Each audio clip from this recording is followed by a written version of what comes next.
வணக்கம், என் பேர் சக்தி ஆனந்தன். மை வித்யாஸ் மார்க்கெட்டிங் கம்பெனியுடைய ஓனர். ஸோ ஏதாவது கேள்வி தான் கேட்கலாம், நான் பதில் சொல்ல தயாராக இருக்கேன். நீங்க ஒரு வாரமா எந்த வழக்கு பேசுறீங்க அந்த வழக்கு தான் கூப்பிட்டுருக்காங்க. தொடர்ந்து பேசுறீங்க இல்ல, நான் என்ன சொல்றேன்னா ஒரு வாரம் நீ தொடர்ந்து பேசுறீங்க இல்லையா, அந்த வழக்கு தான் கூப்பிட்டுருக்காங்க. என்ன அப்படின்னா எங்க கம்பெனி ஏதோ 2 பிரிவுகளை தப்பு செய்ய சொல்லிட்டு வழக்கு போட்டிருக்காங்க. அதுல ஒண்ணு என்னன்னா சிட்ஸ் அண்ட் பட்ஸ் ஆக்ட் 1979 நினைக்கிறேன். இன்னொன்னு என்னன்னா அன்ரெகுலர்ட் மணி ஸ்கீம் சொல்லி போட்டிருக்காங்க. இது ரெண்டுக்கும் இவங்க சம்பந்தம் இல்லை. அதுக்கான விளக்கத்தை நானும் என்னோட வக்கீலும் கொடுத்துருக்காங்க. நான் முடிச்சுட்டு வந்திருக்கேன். அவ்வளவுதான். அதுக்கு என்னென்ன முகாந்திரம் இருக்குன்னு நினைக்கிறாங்களோ அதுக்கு எல்லாம் கேட்டிருக்காங்க. அது சார்ந்த அத்தனை விஷயங்களுக்கும் நான் ஆன் ரெக்கார்டு பதில் சொல்லியிருக்கேன், எல்லா விளக்கம் கொடுத்துருக்கேன். ஓகே, நீங்க போயிட்டு வாங்க, மேல் கூட தேவையான கூப்பிட சொல்லியிருக்காங்க. இப்போ முடிச்சு வெளியே வந்திருக்கேன், உங்க கூட பேசியிருக்கேன்.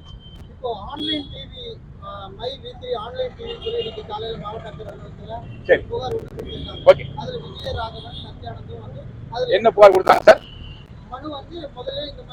என்ன புகார் கொடுத்தாங்க? புகார் என்ன கொடுத்தாங்க? சரி சரி, ஓகே, ரைட்டு. அதாவது ஓகே, இப்போ இது அவங்களுக்கு எப்ப தெரியுமாமா? அடுத்த கேள்வி, இப்போ கம்ப்ளைண்ட் பண்றாங்களா, இது அவங்களுக்கு எப்ப தெரியும்? நீட்டா தெரியுமா? நான் சொல்றது கம்ப்ளைண்ட் கொடுத்துருக்காங்க, யார் வேணா கொடுத்துட்டுங்க சார். அது சட்டப்படி நிறுவனம் எதிர்கொள்ளும். அது அந்த கம்பெனி என்னவோ அது பார்க்க போகுது, ஓகேவா? அது மேட்டர் கிடையாது. பட் என்னோட கேள்வி என்னன்னா, இப்போ இத்தனை ஆயிரம் கோடி ஊழல் பண்ணிருக்காங்க, இதுல இவங்க பினாமியா இருக்காங்க அப்படி இருக்காங்க சொல்றாங்க இல்லைங்களா? இது அவங்களுக்கு எப்ப தெரியும்? நான் கம்பெனி அமைச்சு 2 வருஷம் ஆச்சு, ஏன் அது இத்தனை அவங்க தெரியலையா? இன்னைக்கு தான் கண்டுபிடிச்சாங்களா அவங்க? அதை தாண்டி இவங்க சொல்ற நிறுவனம் இருக்கு இல்லைங்களா, நான் 2 2.5 ஒர்க் பண்ண கம்பெனி தான், அது ஒன்றும் மாட்டுக்கிறது கிடையாது. ஆனா அதுல வெளியே வந்து கம்பெனி ஆரம்பிச்சு 2 வருஷம் ஆச்சு, இது வரைக்கும் அவங்க புகார் பதிவு வேணும் இல்லை, கோமால இருந்தாங்களா? இன்னைக்கு தான் ஞாபகம் வந்துச்சு அவங்களுக்கு. என்ன காரணம்? இப்ப என்ன ஒண்ணுமே இல்லை சார். இந்த ஒரு விஷயம் ஒரு ஊடக வெளிச்சத்துல, யூடியூப்ல, பேஸ்புக்ல, ஈவன் டிவி சேனல் எங்க திருப்பினாலும் எங்களை பத்தி பேசுறாங்களா? இந்த கேபிள் நாமளும் ஏதாவது பிட்ட போட்டோம்னா நமக்கு ஏதாவது தேருமா? இல்ல நாமளும் 2 பேர் வெளிச்சத்து வருமாங்கிற எண்ணத்துல யாராவது பண்ணிருக்கலாம். ஆனா என்ன பண்ணா இது நான் பார்க்கல, வெளியே வந்துக்கிறேன். மேபி யாராவது பண்ணா அவங்க அதோட நோக்கம் அதை தவிர வேற ஏதாவது இருக்கு வாய்ப்பு இல்லைங்க என்னோட கருத்து. தெரியல சார், நான் சொல்றேன் யாராவது கொடுத்தாங்க சொன்னீங்க இல்லையா, கொடுத்திருந்தா கம்ப்ளைண்ட் 2 வருஷமா கொடுத்துக்கணுமா இல்லையா? என்ன சொல்றேன், கம்ப்ளைண்ட் கொடுக்க பின்னால முகாந்திரம் இருந்தா, அது சொல்றவங்க எல்லாம் விவரமானவங்களா இருந்தா, அது உண்மையா நடந்திருந்தா இவங்க 2 வருஷமா கொடுத்துக்கணுமா இல்லையா? இன்னும் அவசியம் என்ன? அது ஏதோ முகாந்திரம் இருந்தா கொடுத்துக்கலாம்ல, அது உள்நோக்கம் இருக்கா இல்லையா? நிச்சயமா இருக்காங்க.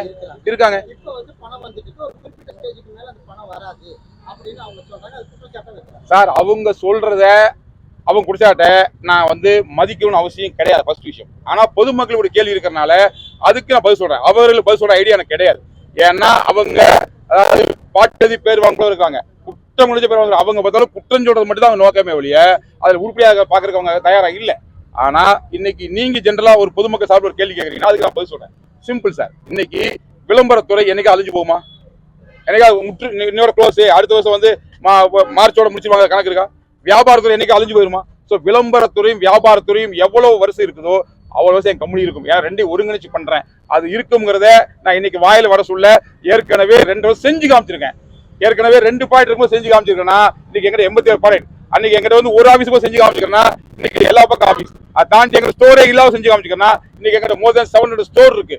அப்போ என்னால அதோட பெட்டரா பண்ண முடியுமா? பண்ண முடியாம போகுமா? அன்னைக்கு கஸ்டமர் கம்மியாக பண்ணி காமிச்சிட்டேன். இன்னைக்கு 50 லட்சம் பேர் நீங்க கேட்கலாம், 50 லட்சம் பேர் வரும்போது இன்னும் கமிட்மெண்ட் ஜாஸ்தி ஆகுமே அப்படின்னா ரொம்ப சிம்பிள். 50 லட்சம் பேர் காலேஜ் பிடிக்கிறாங்களா இல்லையா?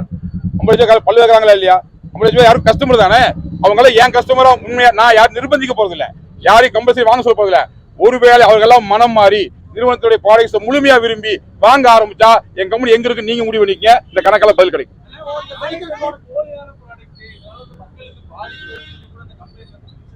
சரி, இப்போ போலியான ப்ராடக்ட் சொன்னா அது நிரூபிக்கணுமா இல்லையா? இப்போ அரசாங்கம் ஒரு விஷயத்த அனலைஸ் பண்ணும், அதுக்கு எல்லா சர்டிபிகேட் இருக்கு. அவ கொடுத்தவங்கள யாரு? ஒரு ப்ராடக்ட்டை தயாரிக்கிற சர்டிபிகேட் வேணும் தானே. ஸோ அதுக்கு என்னென்ன தேவையோ எல்லா சர்டிபிகேட் இருக்கு, அதை நம்ம வச்சுதான் பிசினஸ் பண்றோம். போலினா பிடிச்சி நிரூபிக்க சொல்லுங்க, எங்க மேல வழக்கு போட சொல்லுங்க, நான் பதில் சொல்றேன். சார் இப்போ சும்மா போற போக்கில் போலீஸ் போனா சும்மா வாய் சொல்லுங்க நிறைய சொல்லலாம் சார். வேற எவிடன்ஸ் கேள்விக்கு பதில் வேணுமா இல்லைங்களா? ஸோ நான் பப்ளிக் விற்கிறேன், நான் ரகசியம் பொட்டங்கட்டியே கொடுக்குறேன். பப்ளிக்ல ஸ்டோர்ல அங்கங்க போர்டு வச்சுட்டு இருக்காங்க, ஒரு போலியான பொருள் விற்க சொல்லி நான் அனுமதிக்க முடியுமா? ரெக்கமெண்ட் முடியுமா? என் மக்கள் விற்பாங்களா? எப்படி பப்ளிக் விற்க முடியும்? கேள்வி நீங்க கேள்வி கேட்கலாம், பட் கேள்வி என்ற கேள்வி நியாயமானதா இல்லையா? ஒரு பொருள் போலியா இருந்தா பப்ளிக் விற்க முடியுமா? ஒரு சேனல்ல காமிக்க முடியுமா? இத்தனை பேர் ரெக்கமெண்ட் முடியுமா? ஏன் கேட்கறேன், இப்ப இத்தனை லட்சம் பேர் சொல்றாங்க, அதுல ஒருத்தர் சொல்றாரு எல்லாரும் பாமர மக்கள். ஏங்க என் கம்பெனில ஒரு பிளான்ல உள்ள இன்கம் ஏன் பண்ணா ஒரு கேப்சா விஷயம் போடணும்.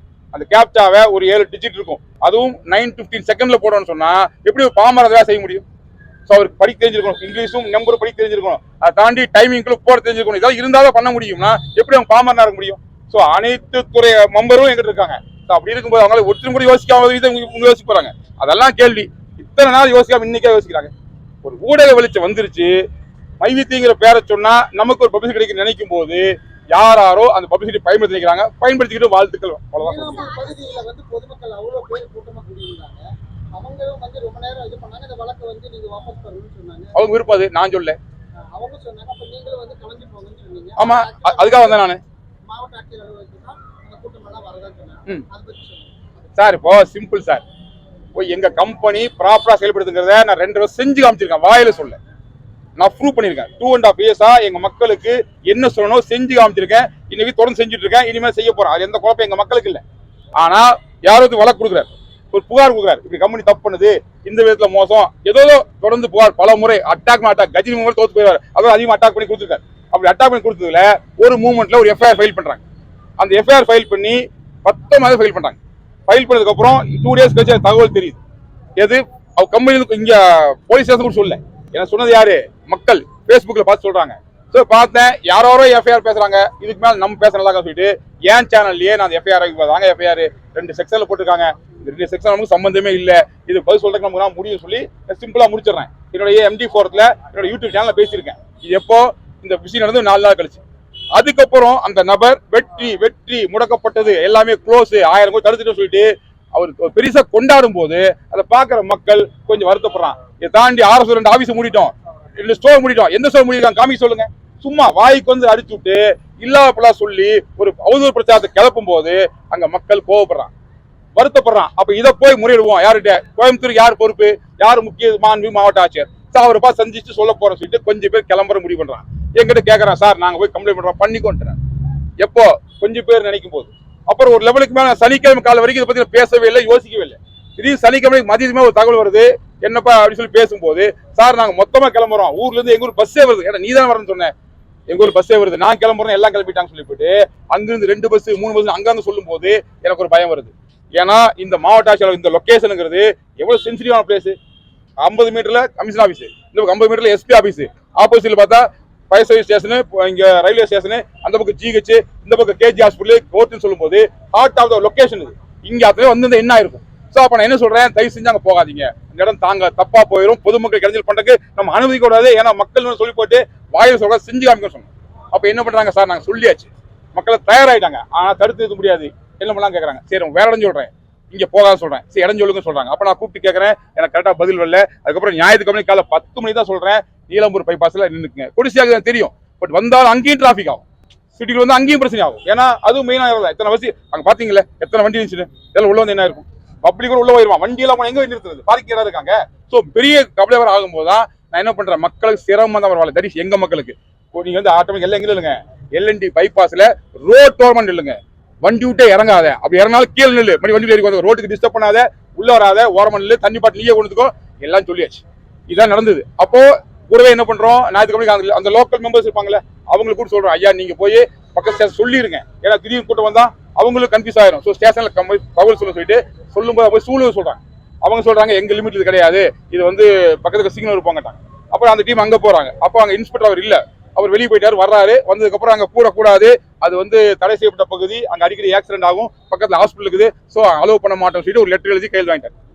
அப்போ மக்கள் சொல்லி இல்லைங்க, கூட்டம் வரமா என்ன பண்றது, கூட்டம் வந்தாலும் கலெக்டர் ஆஃபீஸ் தான் போகணும், அங்கதான் நீங்க வந்து மனு கொடுக்கணும், அதுதான் உங்க ரைட்ஸ் இருக்குது, அங்க எங்க யாரு தேவையோ கொஞ்சம் பேர் கொடுத்துக்க, மற்றபடி இங்க வரக்கூடாத விஷயத்த அவர் சிட்டாங்க சொல்லிட்டாரு. அப்ப நான் என்ன பண்றேன்னா, நான் ஒரு வீடியோ போடுறேன், அவருக்கு புரியுற மாதிரி, அவருக்கு நான் டேரக்டா சொல்ல முடியாது, இந்த ஜென்ரலா வீடியோ போடுறேன். ஆந்திரால இருந்து கிளம்புற பஸ்ஸை காமிச்சு கிளம்பி இருக்கான். ஸோ ஆந்திரா விஜயவாடா நம்ம லாங்குவேஜே இல்லாத ஒரு 1500 கிலோமீட்டர் இருக்கு, அந்த பக்கம் 10 பேர் நீங்க ஆள் பஸ் பிடிச்சி கிளம்பி வரான்னு சொல்லும் போது உள்ளூர் வரக்கு அதிகமான வாய்ப்பு இருக்குது. ஸோ தயவு செஞ்சு ராங்கா புரிஞ்சுக்காதீங்க சார், கொஞ்சம் பாதுகாப்பு சார் சொல்லிட்டு என்னுடைய வீடியோ மூலியம் வெளியே கொடுக்குறேன். இதான் நடந்த விஷயம். இதை தாண்டி நான் அந்த ப்ரோக்ராம் ஏற்பாடு பண்ணல, நான் வந்து ஒரே வேலை செஞ்சேன், ஒருங்கிணைக்கல, அத்தனை பேர்த்தையும் ஒழுங்குபடுத்தினேன். இதுதான் நான் பண்ணேன். ஒரு கேள்வி வரும், நீ சொல்லாம் வருவாங்களா, ஒரு ஆச்சரியம் உங்களுக்கு, எப்படா தன்னெழுச்சியா வருவாங்க அப்படின்னு சொல்லி கேட்டா, நான் பண்ணலங்கிறதுக்கான காரணம் சொல்ல தெளிவா கேட்டுங்க. ஏற்கனவே என் சேனல் சொல்லியிருக்கேன், முதல் விஷயம் நான் பண்ணியிருந்தா மண்டேவா பண்ணுவேன், ஒர்க்கிங் டே பண்ணுவேன், நானு அன்னைக்கு முன்னதான் சண்டே, பிரச்சனையானது 19ஆம் தேதி இல்ல, இடத்துல எவ்வளவு நாள் கேப் இருந்துச்சு? 29ஆம் தேதி 10 நாள் கேப் இருந்துச்சு இல்ல. சோ நான் பண்ணிருந்தா மண்டே பண்ணிருப்பேன், சண்டே பண்ணிருப்பேன். சண்டே தான் பண்ணிருக்கணும், நான் பண்ணலையே. எத்தனை வேலைக்கு போறவங்க பிசினஸ் பண்றாங்க, ஸ்கூல் குழந்தை அனுப்புற பேரண்ட்ஸ் பிசினஸ் பண்றாங்க, அவங்களே எப்படி வர முடியும்?